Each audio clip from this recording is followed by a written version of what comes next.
Afinal de contas, o que está acontecendo com o Starbucks no Brasil?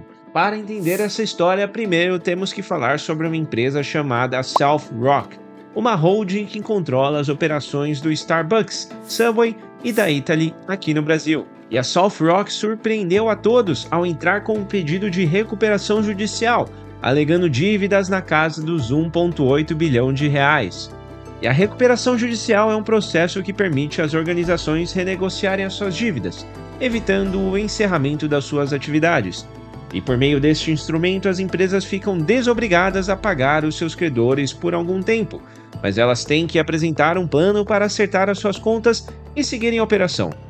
Em linhas gerais, a recuperação judicial é uma tentativa de evitar a falência, e a South Rock ressaltou que os desafios econômicos no Brasil decorrentes da pandemia e marcados pelo aumento da inflação e da taxa de juros afetaram profundamente todas as varejistas, inclusive as marcas que ela representa aqui no Brasil, como o Subway e o Starbucks. E nesse cenário, a gestora está se preparando para encarar uma nova fase de desafios que exige uma revisão e reestruturação dos seus negócios, com o objetivo de garantir a proteção das marcas que ela representa no mercado brasileiro.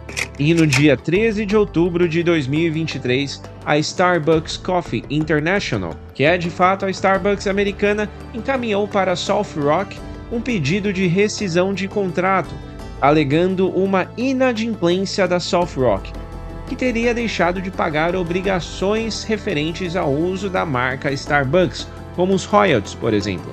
O fato é que a marca Starbucks é extremamente importante para a South Rock, e sem o licenciamento, as cafeterias da South Rock poderiam se tornar apenas cafeterias comuns.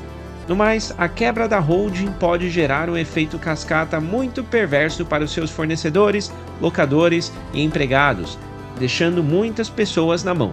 Mas afinal de contas, quem é a South Rock? E o que levou essa empresa a pedir recuperação judicial? Qual será o possível futuro do Starbucks no Brasil? E é isso que veremos nesse vídeo. A americana Starbucks começou as operações no Brasil no final de 2006, por meio de uma parceria da gigante americana com investidores locais. Inicialmente, a operação no Brasil era controlada pela Cafés Sereias do Brasil, que detinha 51% do negócio. E em 2010, o grupo americano anunciou a compra do restante da operação, ficando com 100% da Starbucks Brasil. E em 2018, a rede americana fechou um acordo de licenciamento no Brasil com a empresa South Rock, que passou a ser a detentora da marca no país. A gestora adquiriu 113 pontos de cafeteria em 17 cidades brasileiras. Antes da aquisição, grande parte das cafeterias estavam concentradas no Rio e em São Paulo. Mas após a aquisição pela South Rock, a cafeteria iniciou um processo de expansão para outros estados. E atualmente a empresa está presente em 9 estados, tendo recentemente alcançado o Nordeste. E hoje no Brasil, até o momento em que eu estou gravando este vídeo, a Starbucks conta com cerca de 190 lojas. E fontes internas relatam que o processo de expansão da rede por parte da South Rock ocorreu de maneira desorganizada. E nos últimos meses, algumas unidades da rede de cafeterias enfrentaram dificuldades para pagar até mesmo o aluguel de alguns pontos. Mas para entender mais a fundo o que levou a South Rock a entrar com pedido de recuperação judicial, primeiramente vamos entrar na história da South Rock em si. Ela é uma empresa de private equity, com sede em São Paulo, destacando-se no controle das marcas Starbucks, TGI Fridays, BRA, Italy e Subway. E o termo private equity refere à forma de investimento que envolve a compra de participações em empresas que não estão listadas em bolsa. Em outras palavras, é um tipo de investimento em que empresas não são negociadas publicamente, ou seja, que não estão disponíveis para investimento no mercado de ações. E na maior parte dos casos, os investidores em private equity são fundos de investimento, gestoras de ativos e investidores individuais de alto patrimônio. E esses agentes fornecem capital para empresas que precisam de financiamento para crescer, expandir ou se reestruturar. E em troca, estes indivíduos recebem uma participação acionária na empresa, fazendo parte da gestão e da tomada de decisões. E em 2018, a South Rock conquistou a posição de licenciada mestre da Starbucks e da TGI Fridays no Brasil. E em maio de 2022, a South Rock também se tornou franqueada master da Subway no Brasil, uma das maiores marcas de restaurante fast food do mundo, incluindo mais de 1,6 mil unidades no Brasil. Mas o que levou à decadência da South Rock em si? Segundo alguns agentes, a pandemia condenou muitas operações dos seus negócios. Com shoppings fechados, dificilmente você pediria um café ou um muffin do Starbucks no delivery. E dito isso, a South Rock informou queda nas vendas na casa de 95% em 2020, 70% em 2021 e 30% em 2022. Outro fator seria uma estrutura de capital muito cara, que seria basicamente um endividamento com taxas de juros altas. Isso define muito bem a estrutura de capital da South Rock, já que dentro da dívida de 1,8 bilhão de reais, o grupo tinha algumas emissões de debêntures com custo de CDI mais 6,75%.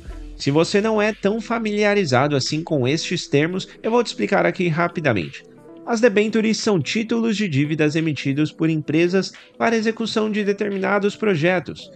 Imagine que uma empresa esteja precisando de dinheiro, então investidores vão lá, compram estes títulos de dívida e detêm o direito do pagamento perante a empresa que as emitiu. E este título está atrelado ao CDI, que é basicamente a taxa Selic, e vimos ela saltar de 2% a 13,75% nos últimos anos. Isso encareceu muito o custo da dívida da South Rock, ou seja, ela se endividou bastante a uma taxa de juros muito alta. E isso acaba com o fluxo de caixa de qualquer operação. O terceiro fator apontado são decisões estratégicas equivocadas, já que, apesar de ter sofrido os efeitos da pandemia, a South Rock ainda assim decidiu partir para a aquisição de outros negócios, como a Italy, que nunca havia dado lucro ao seu antigo dono, a rede de mercado St. Marché. E em 2022, em mais um movimento arriscado, a South Rock assumiu a operação do Subway Brasil, com 1,6 mil lojas nos 27 estados brasileiros. E a rede Subway estava em um momento muito difícil, com 500 lojas sendo fechadas e em franco processo de enxugamento. Então já vemos que houve algumas falhas da South Rock nesse processo. Mas o que será que de fato vai acontecer com o Starbucks aqui no Brasil? É importante diferenciar a South Rock e a Starbucks americana. O pedido de recuperação judicial refere-se unicamente a South Rock e não a Starbucks em si. E a recuperação judicial confere uma proteção temporária à empresa devedora, visando dar um tempo para que o devedor possa negociar um novo modo de pagamento das suas dívidas, o que seria formalizado através de um plano coletivo de pagamentos. E um dos principais objetivos deste pedido de recuperação judicial inclui impedir a quebra do contrato da South Rock com a Starbucks americana, já que isso faria com que todas as lojas tivessem as suas operações encerradas, pelo menos utilizando as marcas e todos os produtos da Starbucks. E o grande objetivo aqui é evitar justamente este puxão de tomada, e a recuperação judicial, se aprovada, de início, não impacta de maneira tão imediata assim o funcionamento das cafeterias, que podem continuar operando. Mas é comum que ocorra uma reestruturação das operações, com novos fechamentos de lojas e demissões.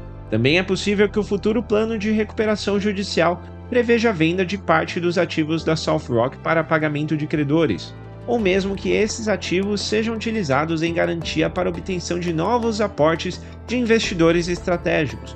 O futuro da rede de cafeterias aqui no Brasil ainda é muito incerto. Pode ser que haja algum movimento de aquisição e a Starbucks continue operando aqui por intermédio de uma nova empresa. Isso apenas o futuro dirá. E por que você acha que o brasileiro não consegue importar carros usados? Será que estamos de fato protegendo a indústria nacional? Eu vou deixar um vídeo aqui ao lado sobre este assunto caso você tenha interesse. E se você gostou desse tipo de conteúdo, se inscreva no canal e dê um like. A gente fica por aqui e até a próxima.